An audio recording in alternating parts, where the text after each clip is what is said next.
Hello everyone, welcome to our channel. आज मैं आपके साथ शेयर कर रही हूँ अस्तर वाले कटोरी वाले ब्लाउज़ की कटिंग की वीडियो। तो चलिए अब हम स्टार्ट करते हैं। पहले हम ब्लाउज़ की अस्तर में ही कटिंग करेंगे। तो यहाँ पर देखिए हमने 1 मीटर अस्तर लिया है। अस्तर को यहाँ पर हम ओपन करेंगे। अब देखिए यहाँ पर मेरी साइड फोल्डेड साइड है और सामने की तरफ यहाँ पर ओपन साइड है। इस तरह से यहाँ पर हमें अस्तर को बिछा लेना है। पहले हम ब्लाउज़ के बैक पार्ट की ही कटिंग करेंगे। यहाँ पर हमारे ब्लाउज़ की रेडी लंबाई है 15 इंच प्लस 1 इंच हमें मार्जिन का ऐड करते हुए 16 इंच पर मार्क करना है। अब यहाँ से हम शोल्डर के लिए मेज़रमेंट करेंगे। तो शोल्डर यहाँ पर डीप नेक के अकॉर्डिंग हम रखेंगे यहाँ पर 5.5 इंच। तो 5.5 इंच यहाँ पर शोल्डर के लिए लाइन बना लेंगे। अब यहाँ से आर्म होल के लिए मार्किंग करेंगे। तो यहाँ पर 5.25 इंच हम आर्म होल रखेंगे। अब यहाँ पर हम चेस्ट के लिए मेज़रमेंट करेंगे। तो चेस्ट साइज़ है यहाँ पर 36 इंच की। उसको 4 से डिवाइड करेंगे तो हमें मिल जाएगा 9 इंच प्लस यहाँ पर हमें 1.5 या 2 या 1 इंच हम जितना मार्जिन ऐड करना चाहते उतना कर सकते हैं। मैंने यहाँ पर 1.5 इंच मार्जिन ऐड किया है। अब यहाँ पर कमर के लिए मेज़रमेंट करेंगे। तो कमर साइज़ है यहाँ पर 30 इंच। उसको 4 से डिवाइड करेंगे 7.5 इंच प्लस 1 इंच यहाँ पर हमारा टक्स के लिए और 1.5 इंच यहाँ पर हमारा मार्जिन। इस तरह से यहाँ पर हम मार्क करेंगे। अब ये दोनों मार्क को मिलाते हुए यहाँ से हमें लाइन बना देनी है।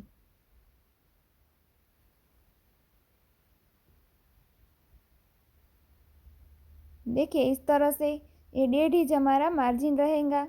अब यहाँ पर आर्म होल का शेप देने के लिए 1.5 इंच पर इस तरह से मार्क करेंगे। यहाँ से इतना मेज़र कर उसका आधा कर बीच में मार्क करेंगे। अब इस मार्क को और यहाँ पर जो हमारी मेन चेस्ट लाइन है वो तीनों मार्क को इस तरह से मिलाते हुए हमें राउंड में शेप दे देना है। अब यहाँ पर टक्स के लिए मेज़रमेंट करेंगे। तो यहाँ पर देखिए 1.5 इंच जो मार्जिन है उसको माइनस रखेंगे और यहाँ से मेजर करेंगे उसका आधा करेंगे।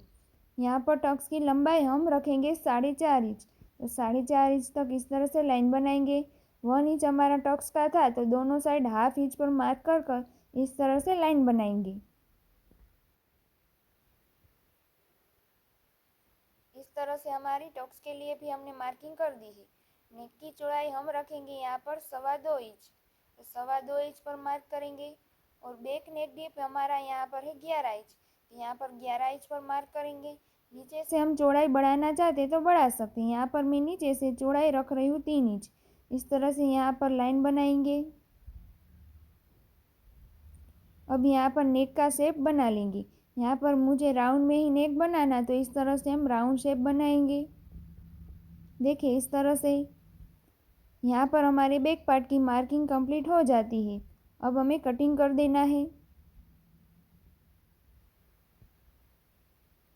तो देखिए इस तरह से हमारा बैक पार्ट का कटिंग यहाँ पर कंप्लीट हो गया है। नेक का कटिंग हम अभी नहीं करेंगे, फ्रंट पार्ट की कटिंग करने के बाद करेंगे।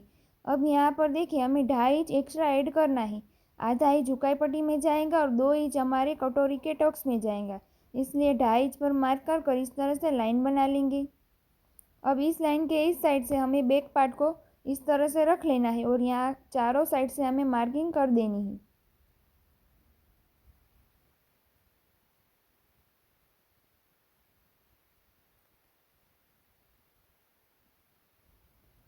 देखिए बिना पेपर के ही यहाँ पर हम कटोरी बनाएंगे। यहाँ पर नेक का शेप का लिए हमने मार्क किया है और फ्रंट नेक डीप यहाँ पर हम रखेंगे 5.5 इंच। नीचे से भी हमारी सेम चौड़ाई ही रहेगी। यहाँ पर भी हमें राउंड में ही शेप बनाना है। देखिए इस तरह से। अब यहाँ पर फ्रंट पार्ट में आर्म होल का शेप बनाने के लिए इस तरह से पहले दोनों साइड से लाइन बनाएंगे। फ्रंट पार्ट में हमें 1 इंच पर मार्क कर आर्म होल की गोलाई देनी है। तो इस तरह से हम यहाँ पर गोलाई दे देंगे। अब देखिए यहाँ साइड से हमने 2 इंच कटोरी के टक्स के लिए ऐड किया है। तो यहाँ पर बैक पार्ट में जो हमारा 1 इंच टक्स का ऐड किया था वो हमें निकाल लेना है। इस तरह से 1 इंच पर मार्क कर यहाँ से लाइन बना लेंगे। अब यहाँ पर नीचे का बेल्ट के लिए हमारा इस साइड हमें रखना है 3.5 इंच और इस साइड हम रखेंगे 3 इंच। ये हमारा रेडी बेल्ट तैयार होके हमारा रह जाएगा 3 इंच और 3.5 इंच का। अब यहाँ से इस लाइन को माइनस करते हुए हमें 5 इंच पर मार्क करना है और ऊपर यहाँ पर 2 इंच तक हम इस तरह से स्ट्रेट लाइन ड्रॉ करेंगे। फिर यहाँ आर्म होल के पास से 3 इंच पर मार्क करेंगे और नेक के पास यहाँ पर हम 5 इंच पर मार्क करेंगे।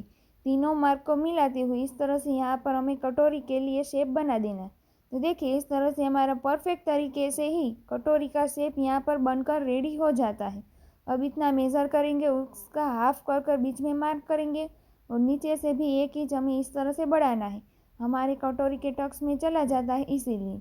अब इस लाइन को मेज़र करेंगे तो यहाँ पर 3.5 इंच आया है, तो सामने की तरफ भी यहाँ पर 3.5 इंच तक इस तरह से हमें लाइन बना देनी है। ऊपर नेक के पास से हमें हाफ इंच इस तरह से मार्जिन का ऐड करना है और यहाँ से भी इस तरह से लाइन बना लेंगे। तो देखिए परफेक्ट शेप में यहाँ पर हमारी कटोरी बनकर रेडी हो जाती है। बिना कोई पेपर के यहाँ पर हम इस तरह से कटोरी बना सकते हैं। तो देखिए यहाँ पर हमें इसका कटिंग कर देना है। बेल्ट का कटिंग अभी हमारा नहीं हो पाएगा, क्योंकि बेल्ट का कटिंग यहाँ पर हम करते तो नीचे से हमारा 1.5 इंच हमें एक्स्ट्रा ऐड करना है। यहाँ पर हम नीचे से ऐड करते तो हमारी स्लीव की जितनी हमारी लंबाई चाहिए उतनी नहीं हो पा रही है, इसलिए हम बेल्ट का कटिंग अभी नहीं करेंगे, उसको हम साइड से ही निकाल लेंगे। इस तरह से यहाँ पर हमारी 2 पार्ट की कटिंग कंप्लीट हो जाती है। इस तरह से डबल फोल्ड कर कर बीच में कट लगाएंगे। तो देखिए इस तरह से दोनों पार्ट की कटिंग हो गई है। अब यहाँ पर इतना फैब्रिक बचा है, तो देखिए इसमें से हम स्लीव का कटिंग करेंगे और इसमें से हम बेल्ट का कटिंग करेंगे। अब देखिए यहाँ नीचे से भी इसको पहले स्ट्रेट करेंगे, तो यहाँ पर इस तरह से स्ट्रेट लाइन बनाएंगे। अब बेल्ट की चौड़ाई यहाँ पर बैक पार्ट की चौड़ाई की जितनी रखनी, तो बैक पार्ट को लेकर इस तरह से मार्क करेंगे और यहाँ से भी लाइन बना लेंगे। यहाँ पर देखिए एक साइड हमारे 3.5 इंच था, plus half inch margin add करते हुए 4 इंच पर मार्क करेंगे और 3 इंच था वहाँ पर 3.5 इंच पर मार्क करेंगे और इस तरह से लाइन बनाएंगे। अंदर की ओर इस तरह से बेल्ट का शेप बना लेंगे। अब यहाँ पर इसी शेप में हमें कटिंग कर देना है।